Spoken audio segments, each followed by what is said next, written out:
Now we stopped at verse 16 and verse 17, sorry, uh, begins also with lege.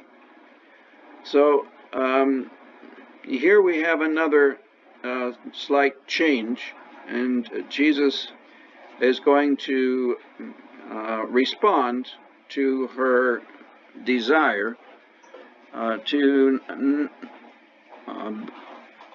have God at her disposal, as it were, to have life at her disposal, so that she has control over it, and so that she has no shame that has to be revealed. But that's not how Jesus is going to work. He says to her, go call your husband, in verse 16. And she answers, I don't have a husband. Jesus answers it to her again, and John brings this out in verse 17. Kalos, well, you said that you are not having a husband. You have had 5 husbands. Esches is an aorist in verse 18. You had 5 husbands, and now the one you are having, Eches, present tense, is not your husband. And this you have said truly. This you have truly said. Erekas is the perfect of Lego. And verse 19, he has brought her where he wants her to come. Lege auto hegune. Kyrie theero hoti prophetes e su. I see that you are a prophet. And she brings the objection, our fathers worshipped in this mountain, but you say that in Jerusalem is the place where it is necessary to worship. Proskunein Dei.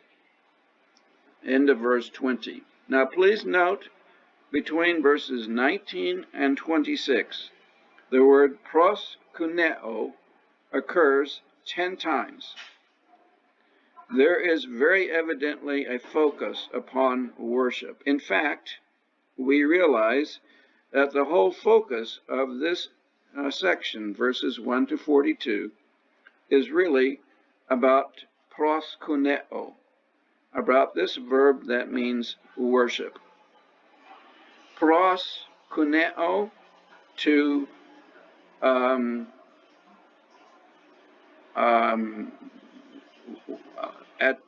back in chapter 6, many of you like to translate this word to prostrate oneself, to lay oneself down. And now we see the reason that this meaning is not necessarily wrong. Proskuneo, or to worship, is to place value on someone else outside of myself, to value someone else much more than anything else. I lay myself down at the feet of someone else and when I am worshiping. A preacher has explained it this way, and I think this is a good way to understand it.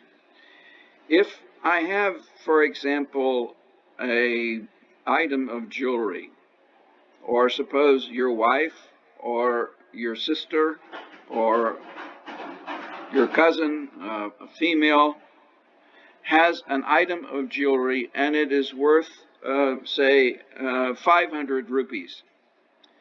And you would say, okay, it's worth 500 rupees, but it's not something that I get too excited about. I'm glad that she is happy that she has this necklace, for example, that's worth 500 rupees. But suppose you took it to a jeweler because you needed desperately some money, and you said, what will you give me for this necklace, because we cannot pay our rent and we really need as much as we can. And the man is an honest man. There are some of those left, I think. And he says, you know, after he looks at it, this is a very, very, very precious necklace. These are genuine pearls. And not only this necklace was crafted another place in the world, in Europe, and it is in need of some repair, but it cannot be done here. It must be done in Europe. But I will tell you that this is worth several million rupees. It is a very, very valuable necklace. What happens? All of a sudden, your attitude towards this necklace changes because it has become so valuable. And if he says to you, by taking it to Europe and getting it repaired at a shop where they can work on this, it will be worth 3 or 4 times that amount. It's already worth millions and millions of rupees, but you're going to add 3 or 4 times that amount to it. Then you would do everything you could to try to get to Europe, to buy tickets to try to travel to Europe in order to get the necklace fixed and worth millions more. You would invest everything you could find in order to get tickets to go to Europe and get that necklace fixed, because suddenly the value of that necklace has changed for you. This may help us understand what worship is. Worship is giving value. For some of us, Jesus is worth 500 rupees, 1,000 rupees, 2,000 rupees, because he can do certain things. He can, if I pray to him, he might help my father or mother in sickness, or he might do this for me. So he is worth something, and I must give him some value. But I don't want to give him too much value, because he might not come through for me. He might not do things as the way I want. So God, Jesus and God are worth something, but they are not worth too much. I don't want to give my whole life to God. I don't want to especially show my shame about my life and my dishonor by going out to the well and showing people that I am unmarried, like this woman, and living with this man, and I am a Samaritan, and I don't want this all to come out, so I'm not going to reveal all of this.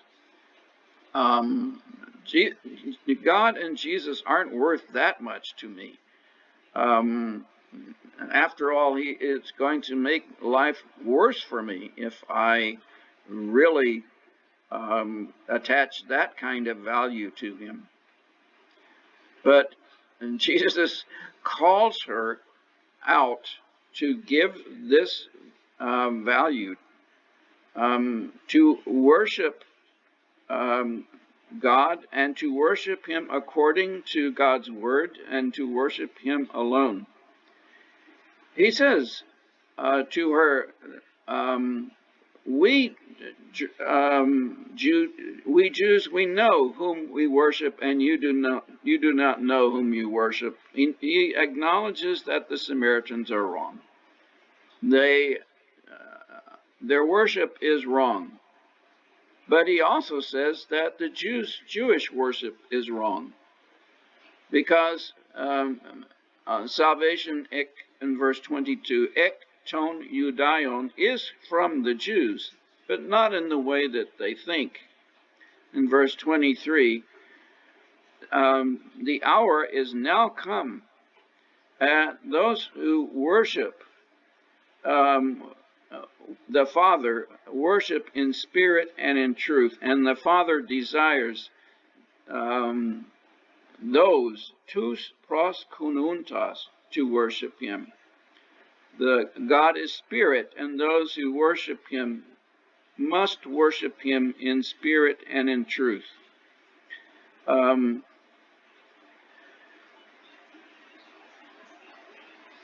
Jesus in this section is showing her that her life needs a total change. It's not enough to say, well, maybe I could somehow come to the Jewish temple in Jerusalem and worship there and please God. No, your whole self must be revealed. You must be willing to let God be worth everything. Your whole life must be subject to His infinite value. You cannot hold back anything, any part of yourself. So we have then in verse 27, verse 27, Jesus speaks particularly to the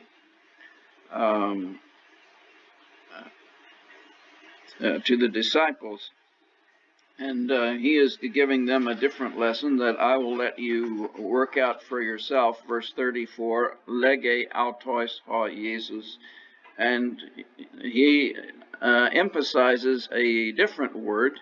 There, the emphasis is not on proskuneo, but on the repetition of ha theremos, or theridzon. I will let you think about why Jesus is emphasizing ha theremos and ha theridzon in verses 31 to 38 in speaking to the disciples. But what Jesus is doing in verses 19 through 26, and then in verses 39 to 42, is showing this woman that if she is willing to worship God through Jesus, if she is willing to give her whole self, to reveal her whole self, to have her whole self revealed, because by telling the people, by coming out in front of the people the way she does, by professing Jesus in front of all the people in the village of Suchar where she lived, she is essentially opening herself up, repenting, we would say, making her whole life revealed. Notice in verse 29, Epen moi panta hossa epoiesa, meti hutas estin ha Christos. What was it that led her to Jesus? He showed me everything I ever did. Her whole life has been brought to view by Jesus. It is a life of shame. It is a life of sin. And yet, by admitting her sin and her shame, she is not brought to destruction, but she is brought to salvation. She realizes that the only way for her life the only way to experience true life is to worship God through Jesus. That He is the one who is speaking the true word to her.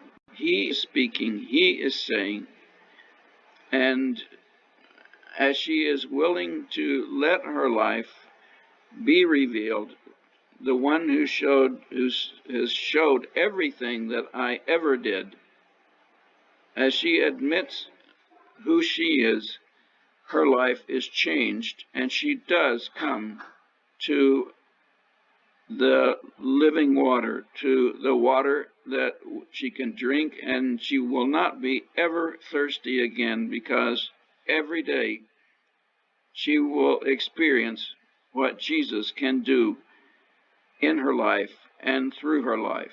But she has to be willing to worship, to give Him her whole life, her whole worship.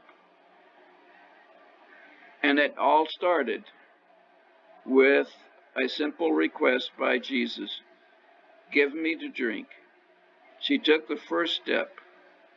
She gave Him a drink, as it were, but it went to giving her whole life in worship before Him, and her whole life was changed. And not only her life, but a whole village was changed. And that leads, of course, to the lesson that Jesus is teaching to the disciples. I've talked more about the application rather than the Greek text itself. Divided the text up according to the occurrences of lege, which I think show us the main steps in the story that John wants us to see.